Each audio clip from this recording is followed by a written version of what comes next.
بسم الله الرحمن الرحيم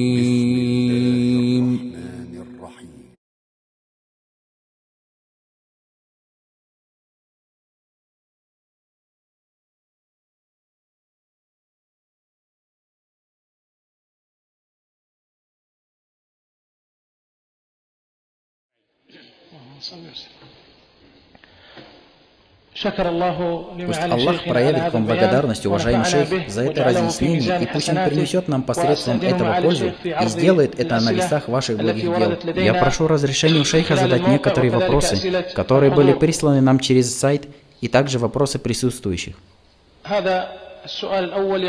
Первый вопрос. Ассаляму алейкум ва рахматуллахи ва баракату.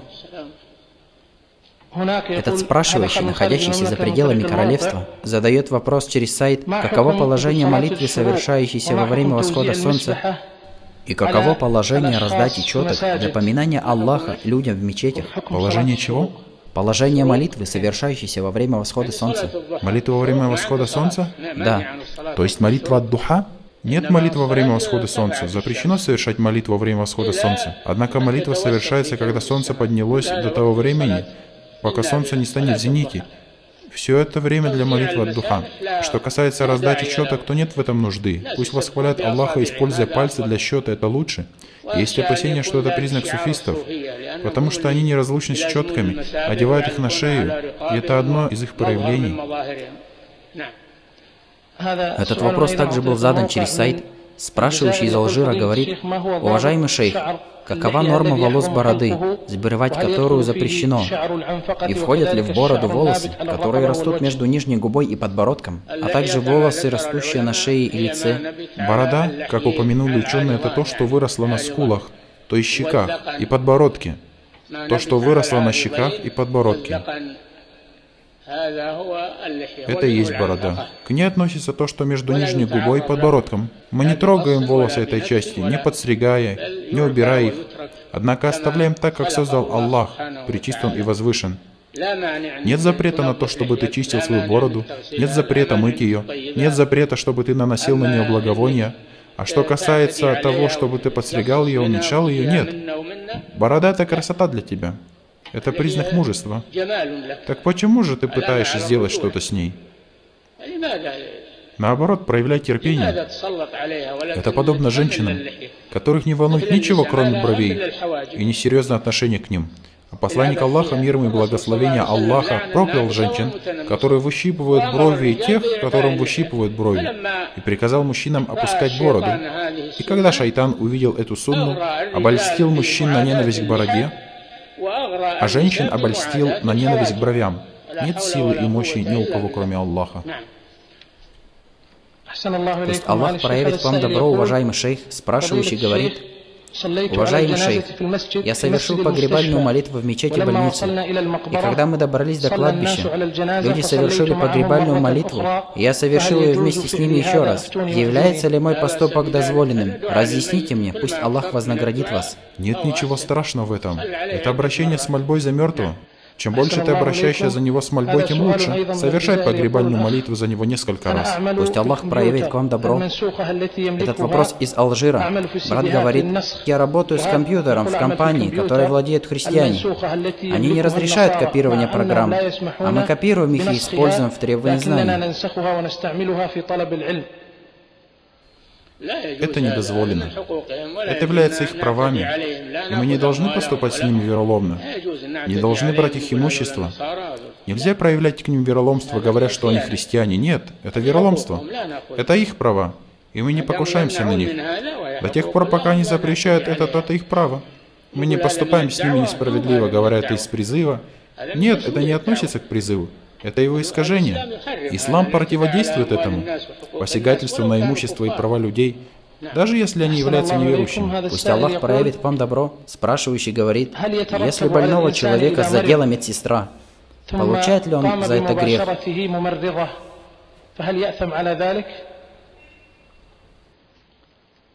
Есть медбратья. Требуйте, чтобы мужчину обслуживали медбратья. Требуйте, чтобы вас обслуживали медбратья из числа мужчин. Не будет необходимости прибегать к женщине. Я не думаю, что они заставят вас прибегать к тому, чтобы вас обслуживала женщина, если есть мужчины-медбратья. Пусть Аллах проявит вам добро, спрашивающий говорит, каково положение человека, который просыпает утреннюю молитву, оправдываясь тем, что он не спит ночами по причине учебы и экзаменов. Он оставляет обязательно и не спит ночами. Какое тогда значение требования знаний? Если он стал оставлять обязательное, какая польза от требования знания? Необходимо выполнять утреннюю молитву в установленное для нее время, вместе с коллективом, и не считать ничего важнее ее. Пусть Аллах проявит вам добро. Спрашивающий говорит, «Ассаляму алейкум ва рахматуллахи ва баракату». У моего отца болезнь почек, и он посещает процедуры по их промыванию каждый день. Врачи посоветовали ему не пить много воды, потому что большое количество воды вредит ему, так как она скапливается в его теле, что приводит к проблеме с дыханием. Он просит много воды, а мы даем ее ему в небольшом количестве. И не даем ее, когда он просит, с целью заботы о его здоровье. Считается ли это наше действие слушанием или нет?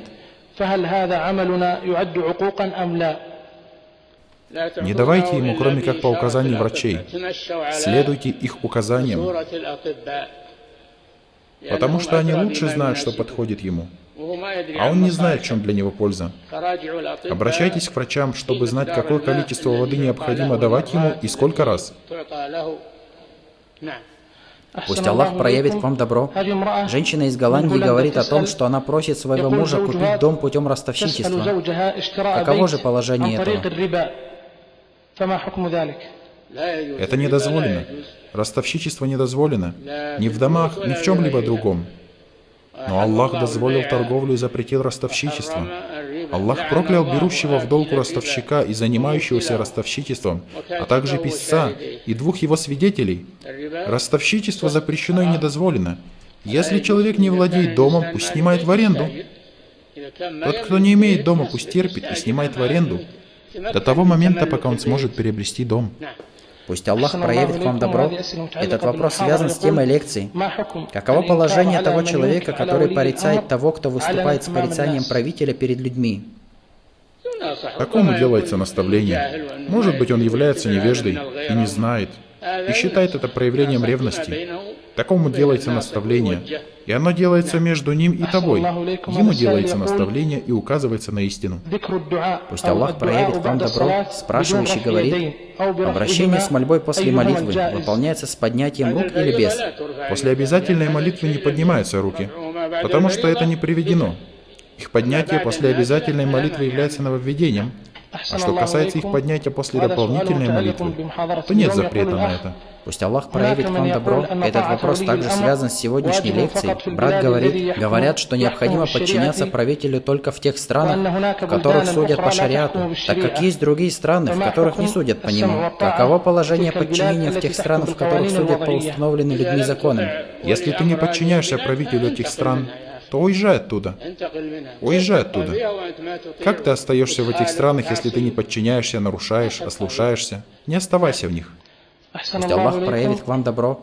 Спрашивающий говорит, вы упомянули в лекции слова Всевышнего Аллаха, каждая партия радуется тому, что имеет.